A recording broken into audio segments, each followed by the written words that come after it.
Me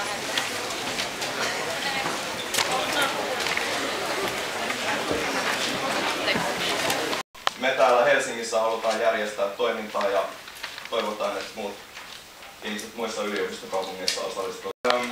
Me tiedetään, että kaikesta kritiikistä, kaikista lausunnoista ja vetoomuksista ja adresseista huolimatta uutta organisoitumista, uutta liikettä. Meillä ei ole autonomiaa, jota puolustaa, jos me itse tätä autonomiaa yhdessä luoda. Ja tätä autonomiaa ei ole rakentaa ottamatta kantaa tietotyöläisten elämään liittyviin kysymyksiin, kuten tähän pätkätoimeentuloon ja sitten Helsingissä valitsevaan pulaan edullisista asunnoista. Meitä kiinnostaa keskustella tässä nyt, miten voimme organisoitua yhdessä. Miten me voidaan luoda yliopistolle tilaa ja aikaa keskustelulle siitä, millaista opetusta ja oppimista, tutkimusta ja poliittista osallistumista me halutaan.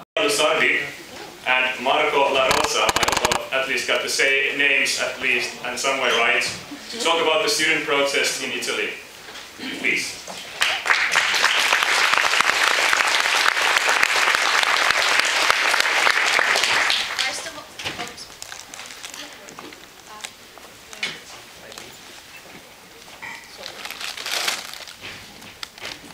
Sorry. First of all, thank you for this opportunity. It's really important for us to share with you this experience that we had in Italy and we are having still. We're from I'm from the University of Bologna in Italy, and he's from the University of Padova. And the student protest in Italy, as due to the Gelmini law, involves mainly both the primary school and the university system. But we're going to analyze and to concentrate mostly on this latter. Regarding the situations of the university, are predicted cuts of a large amount of millions of euros to the funds of the universities and each year, and the possibilities for universities to become private foundation. This basically, what does it mean? This basically means the formation of A and B serious university on the basis of the students' economic position. But education, this is not fair at all, because education theoretically has to be free, public, and for everybody.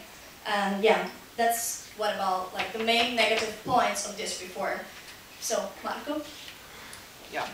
So the protest, as you can see, the protest involved both the academics and the student world. From the academic point of view, we saw also Napolitano, our head of the state, that said that university intolerable cuts. This is an important thing. I mean, if our president thinks that the reform is not good, something that we have to think about it.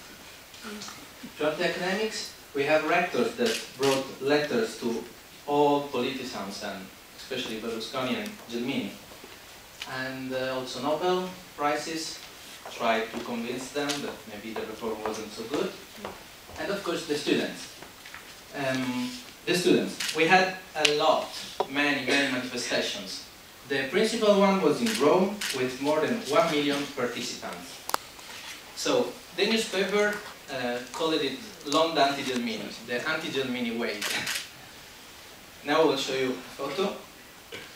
This was the wave. Yeah, I think they noted that it's really care about our university and our education. And not only in Italy, also Erasmus students in all Europe, in front of embassies and consulates, manifested. No pagaremos la crisis, both in Italian and Spanish. Keskeinen puute oli rehtorien heikkous. Koska te olette saaneet Tiiniluodolta kuulla yhtään kriittistä puheenvuoroa parin viikon aikana?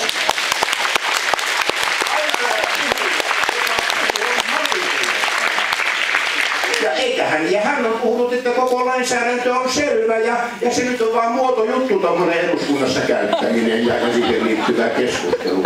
En minä moiti hallintojohtajaa, vaan rehtoria, joka ei sano, että kuulepas hyvä veli, sä nyt kiirehdit, että tämä on epävarma asia ja mä en oikein tiedä, mitä yliopistoväki tästä asiasta ajattelee. Hän tekee, mitä hänen oletetaan tekevän. Me ei ole koskaan ollut niin heikkoja rehtoreita Helsingin yliopistossa kuin sen jälkeen, kun yleistoimivalta siirrettiin yliopiston hallituksessa kollegiolta rehtorille. Ja että minä en sano, että ne ihmiset on sen huonompia kuin rehtorit ennenkään, mutta se on rivi heikkoja rehtoreita. Ja tämä ei koske vain Helsingin yliopistoa, vaan koko tämä Suomen yliopistolaitos.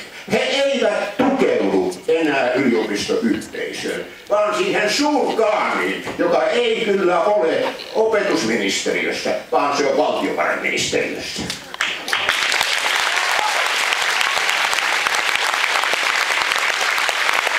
Tämän puheenvuoron vielä myös liittyäkseni tähän hyvien puheenvuorojen ryhmään, mitä on pidetty tästä opiskelija- ja henkilökuntaedustuksesta hallinnossa, koska se on sellainen asia, mikä on meneillään juuri nyt, että jos halutaan vaikuttaa siihen, millaisia johtosäätöjä tulee, Ja haluan itse korostaa sitä, että ne periaatteet, joita luvattiin laissa, eivät ole toteutuneet lakitekstissä ja hallituksen esityksessä, joka on asiallisesti lyöty lukkoon.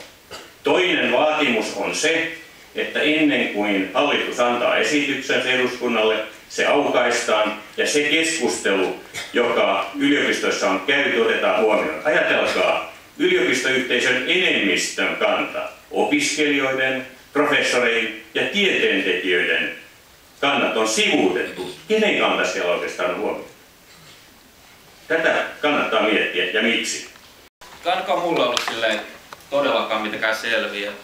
Tosi paljon, että okei mä tiesin, että yliopistolaki muuttuu, mutta okei, mitäs kertoo mulle? Joo, nämä oli mun mielestä tosi painavalaatuisia juttuja. Eli ei meillä ole mun mielestä mitenkään erityisen hyvin kerrottu asioita. Meidän pitää itse kaivaa ne ja täällä on kuitenkin ihan tukas ollut salli. Että ihan hyvin sekin on mennyt. Mutta tosissaan aika paljon kauhuskenaarioita tullut tässä näin. Ja niin tällaiset muutokset muuten poispäin.